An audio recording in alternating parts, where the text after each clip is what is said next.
You ever get this feeling deep down that's nagging at you, telling you that something's just not right? Something just feels off. I've been feeling that a lot lately, and at this point, after taking some time to think about it, I am 100% convinced that the human species, us as a collective society, we are obsessed with getting as far removed from the natural world as we possibly can and making everything fake. And I took some time to really think about all the things in our modern world that are fake. And it is scary if you really think about it. And the direction we're headed, it isn't going to be long before everything, life as we know it, is completely fake. So let's just drill this down. Let's think about all the things that we know right now are basically fake. Fabrics, the clothes that we put on our back. Back in the day, we made clothes from wool, cotton, natural materials. It's all synthetic materials now. It's made from petroleum. It's like this petroleum-based stuff. Medicine is the same way. Medicine used to come from the ground, the earth. Now it's petroleum-based. Fake products. Most of the stuff in our daily lives was once originally based on a natural product. It was made with natural things, and now it's all fake. You think about cookware, stuff that we use to store food. It's all plastic, made from petroleum. It used to be glass, it used to be ceramic, it used to be stainless steel. We don't use that stuff as much anymore. We have adopted all these fake products, and it's not just that, it's pretty much every product in our daily lives.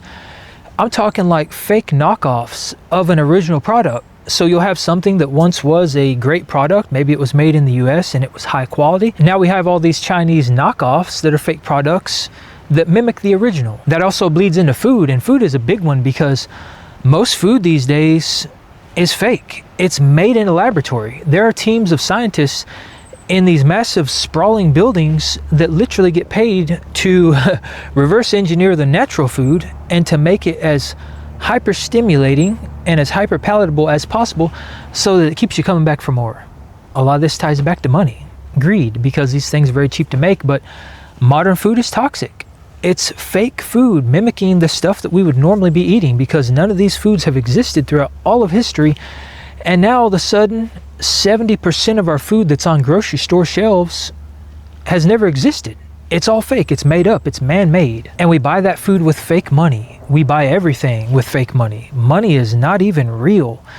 This is a really big one because money is one of the things that keeps us trapped, and that's the root of most of these things we're talking about, but it is fake. It is actually a human construct. The idea that we carry out transactions based off something that isn't even tangible, that we can't actually see. We just believe that gold is worth this much because somebody assigned gold this value. And then we print money, basically print as much money as you want, or we put numbers on a screen and we say, here's how much money it's worth. Here's how much money you have. It's all fake. It's essentially monopoly money, and I think the last 5 to 10 years have proved that because we have found that when money gets scarce and things aren't going the way they're supposed to go, they just print money. They make it up. It's all made up. It's all fake. And that creates a fake society, but even more than that, we essentially live under a fake government. And I think this is true for pretty much every country, if you really think about it. We're given this false idea of security for this government that's supposed to be working for the people and looking out for us. But is that really the case? And I don't want to get political on this because I don't care what side of the aisle you walk on, because all of that left-right stuff and in the middle stuff, it's all so fake. It's all made up. That's just one more ploy and one more plot to divide us. But these governments that are supposed to have our best interests in mind, we have kind of found out over the years, they probably really don't. And for the most part, they kind of look out for their own best interests. A lot of this, again, ties back to money. A lot of it ties back to control. So we're living under this fake umbrella of all these people we think should have our best interests in mind and should do things for the people to benefit the people. But do they really? Because there's a lot of problems that people are facing and have been facing for quite some time. And a lot of us, we look towards the government, we lean on the government, and we ask them to solve our problems. In most cases, I would say 90% of the cases, they don't solve our problems. In fact, they usually create laws and policies that benefit them, that have their best interests in mind. And the little guy is most of the time kind of hung out to dry. It's essentially a body of people that have been put into place that falsely represent the people. it's fake. And that kind of ties into, I would say, history itself, because, in a lot of cases, we're told to believe all of these things. All of these things could mean anything. I'm talking about history, our past, what we believe to be true up to this point, what we can't actually see with our own eyes because it doesn't exist anymore. All of these things that are past us now, we are led to believe that all these things happen, but did they really? Do we have any real way to confirm that besides the written text, besides what we're told? I would say in a lot of cases, based off the research I've done, and I've done some pretty extensive research on our past and on our history, I've learned that a lot of the stuff we've been told about our history is not only not real and made up, it's also completely false. It is designed to feed us a narrative to believe certain things happen so that it kind of steers us in the right direction, in the direction they want us to go. And in some cases, if we knew the actual truth, we might be better off because of it. There might be certain aspects of our lives and of our minds, of our bodies, that would be unlocked if we actually knew the truth, because it seems like if you look at the ancient text that's written on walls that can't really be changed, these people kind of had it all figured out. They knew things back in the day that we don't know today. They were in tune with the stars and the universe and the spiritual world more than we are today. And they had certain ways of tapping into that kind of stuff. A lot of this has not only been changed, most of it that hasn't been changed has just been left out. It's not included for a reason, and that reason is largely likely because they don't want us to know these things, because they don't want us to get ahead. And you have to ask yourself, should we trust anything that we're told? That's a personal choice. You can believe what you want, you can trust the people that you want. For me, I have thousands of reasons not to trust a lot of the things that we're told, and I don't really have any reason to trust them.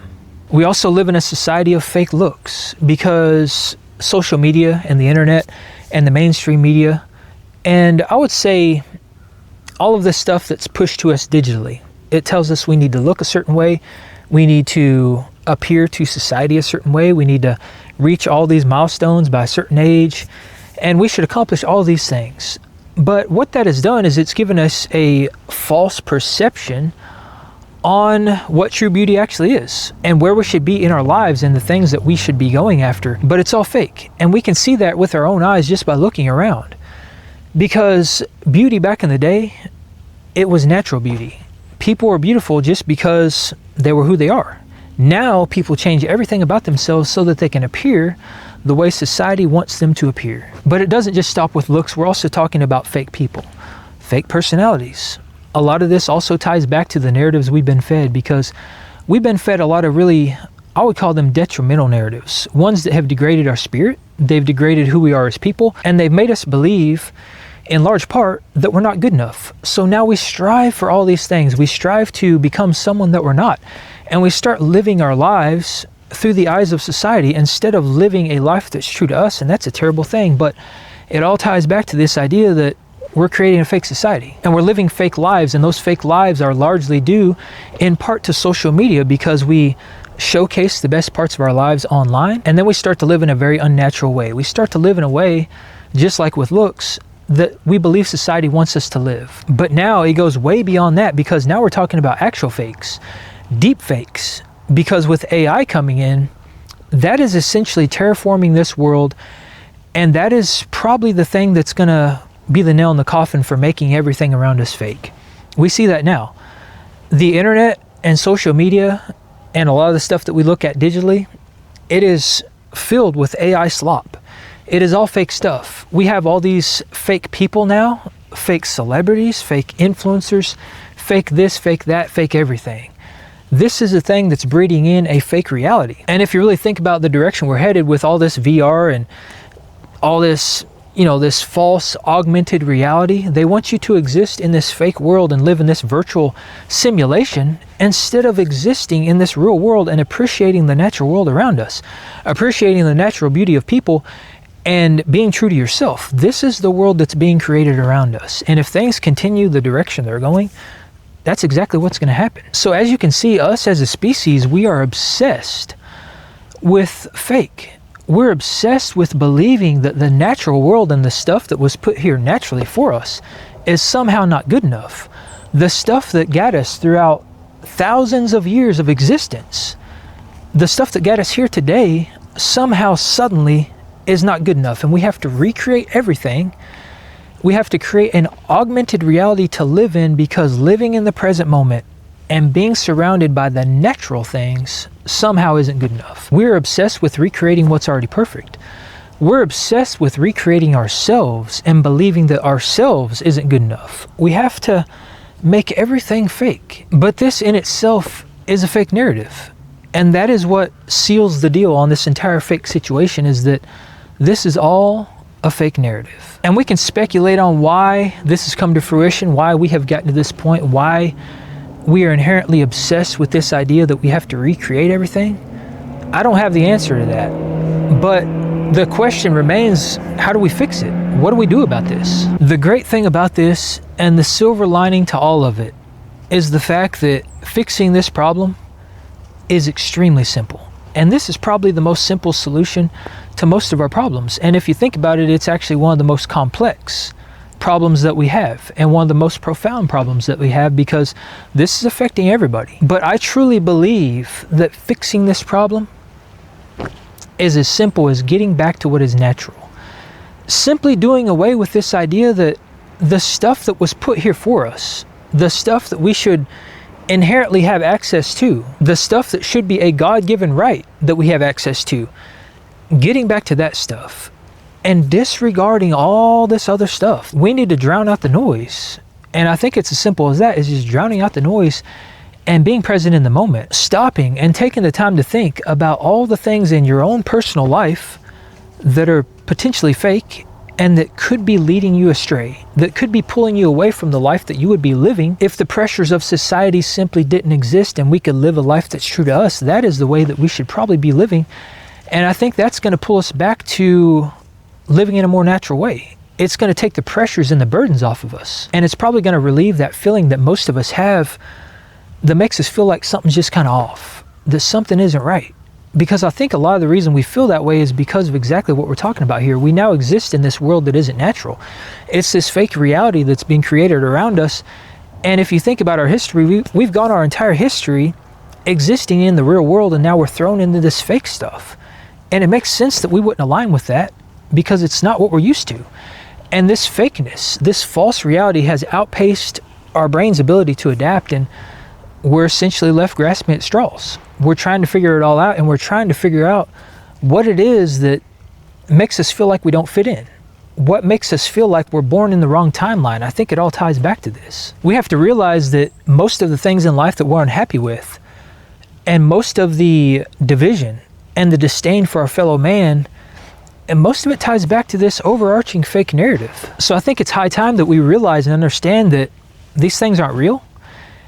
And maybe we should leverage that. Maybe that is actually a good thing, because we can leverage the idea that money isn't real, and we can play the game like the people at the top do, because they print money. They realize that money is basically infinite, because they can print as much as they want. They can type as many zeros on the screen as they want. They can funnel the money from whoever they want and get as rich as they possibly can, because it's the way things are set up. It's set up in a very fake way. So why don't we leverage that? Why don't we play the game the same way they do? Why don't we realize that life in general, the modern life anyway, is fake? And that bleeds down into everything we're talking about here. So if we realize and understand that, it gives us freedom. It gives us permission to just do things, to take risks. Because when everything around you is fake and everything's made up, you can basically write your own rules. That's like having access to the code of the game of life. You can go in there, you can modify it, you can change it, you can alter it, you can put in cheat codes. There are so many things that this allows you to do when you realize this. It allows you to live a life that's true to you and hold nothing back. It gives you the permission that if you want something, you can go after it. Because if you really think about this, the idea that nothing in our modern world is real, that kind of gives you the idea that it doesn't matter really what you do, because nothing really matters. And I'm not saying that nothing in life matters, because that is 100% not true. I'm just saying that a lot of the things that we think matter, the small, petty things that we stress about in our day-to-day lives, they really don't matter, because they were based on something that wasn't real to begin with. So if you take away one thing from this entire discussion, let it be that things aren't always what they seem. And this fake world this fake reality and the direction we're headed, it's doing nothing but detaching us from the things in life that are actually important. The real natural world around us that we don't stop to admire as much as we should. And that should give you all the permission you need to take risks, to go after the things in life that you want, to not wait, and to get out of life exactly what you want and live a life that's true to you.